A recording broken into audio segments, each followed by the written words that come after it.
Hello and welcome to the Cook's Pantry. We have set up camp in my hometown of Noosa, and speaking of setting up camp in Noosa, this dish gives me those nostalgic references back to my childhood, coming up here in the Christmas holidays with friends and family, and there was never any shortage of beer and fish. Beer battered fish was an absolute classic to have in the Munna Point camping ground, which is just a couple of kilometres around the corner, and I thought what better way to, I guess, get those memories flooding back by knocking one up right on the river. I think it'd be rude not to kick off this recipe, seeing as though, oh, listen to that, seeing as though we are in this part of the world. So this is an incredibly simple beer batter recipe. Realistically, you're looking at one stubby of beer, so 375 mils, and the same of self-raising flour. So it's gonna combine those two. And the reason why I put the beer in first and not the flour and pour over the top is because you'll find yourself really having to dig that flour out of that hole, because it will get stuck to the base of your bowl. And then we're just gonna gently bring it together.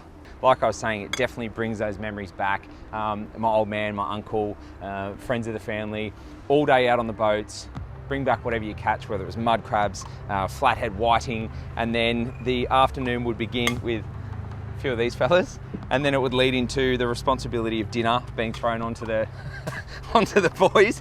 So it was beer in hand, beer into the bowl, and make up a really quick little batter. And this is an absolute classic and so simple. Now, there's two different weapons that you can take out of this recipe. Obviously a cracking little beer batter and a tartare sauce. Now, I am not gonna say I'm opposed to the ones that you find in the window of your fish and chip shop, because when I go there, I normally get 4 or 5 of them. But I feel if you can, and if you're in a position to, all of this stuff here, you know, bit of whole egg mayo, cornichons or gherkins, whichever you want to call them, some capers, mustard. So if you can combine them very simply with a couple of fresh herbs, you've made your own tartare sauce, you've made your own beer batter. I mean, if you've caught your own fish, it's just, that's what it's all about. That is living, that is cooking. So simply, we're gonna kick it off. Let's get yourself a little bowl and a nice generous hit of the mayo. In we go.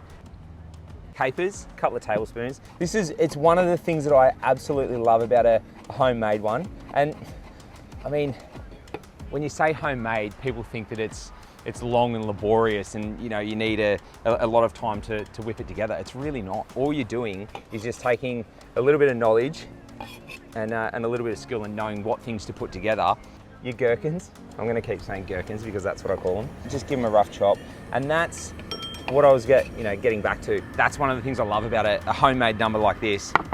It's got texture. When you bite into a gherkin, you get the flavor, you know it's there. So capers, gherkins, a little bit of the whole grain mustard, a couple of teaspoons, pinch of salt, a little bit of white wine vinegar, just for that acidity. You want your tartare sauce to have that, it's got to have that zing, because you're having something that is battered, it is fried, it is damn good, but you want to be able to cut it and bring that freshness back. Dill and seafood, it's been one of the most classic combinations for ever, I think, yep, forever. So just finally chop this one up. And this is where you go a little bit rogue, a little bit freestyle. I can give you a recipe, I can give you a guide, I can show you what ingredients go into this sauce. Then it's up to you to make it your own. I don't care, you want to go and get jalapenos and chop them up? Go for it. That would actually, I reckon that'd be all right. Those pickled jalapenos that come in that jar, chop a few of them up, throw them in. Like I said, with the texture, you know when you bite through one. And that's really all there is to it. So we're just going to combine that. You can see it, texture, that's what we want. Got the oil coming up here. I've never used that as a guide before, but that dill stem seems to be frying. And I guess that's the indicator that you're looking for. If you've got a little deep fry setup happening at home and you throw something, anything that's got moisture, as soon as moisture hits hot oil, you'll get that reaction. So that's given me a bit of a hot tip that should be hot enough to fry in. We don't have flathead today. We've got some beautiful red emperor, and I'm just gonna split this straight down the middle with fish and chips, or in this case, just some beer battered fish. I am a fan, just some nice long strips. I think that's the best way to have it. What we're after here is a nice coating, but you want to let it run off. Even if you've got to give it a little shake, you don't want a heavy batter, nice and light. Here we go, and we're frying. In with the next one, and the reason why we use the self-raising flour is it's got the raising agent in it, so as soon as heat hits that, you can see it now, it explodes, it puffs, and that's what's going to hold it and give us that nice expansion in the batter and that nice crispy, crunchy snap that we looking to get when we bite into it.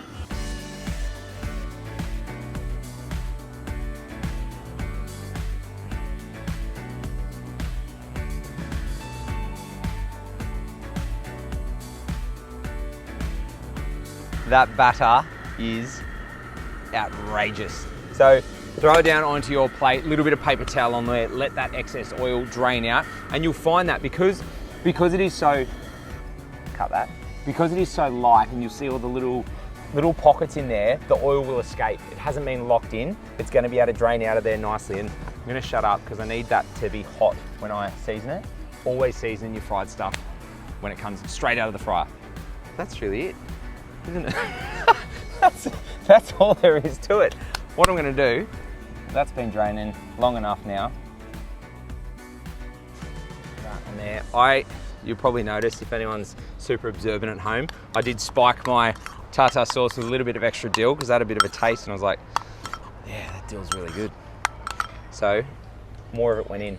And I mean, really, I'm not gonna stand here and try to make this look absolutely stunning because at the end of the day, it's beer battered fish, a beautiful homemade tartar sauce, and it's ready to rock and roll. Now, if there's one thing that I really want to impress on you guys watching, these are the sorts of memories that food has so much power over. And if you can take a recipe like that, the next time you go on your Christmas holidays, your Easter holidays, you take the kids camping, do yourself a favor, take a stub of your beer, a little bit of self-raising flour, and knock this one up for them and give them the same memories that I've still got.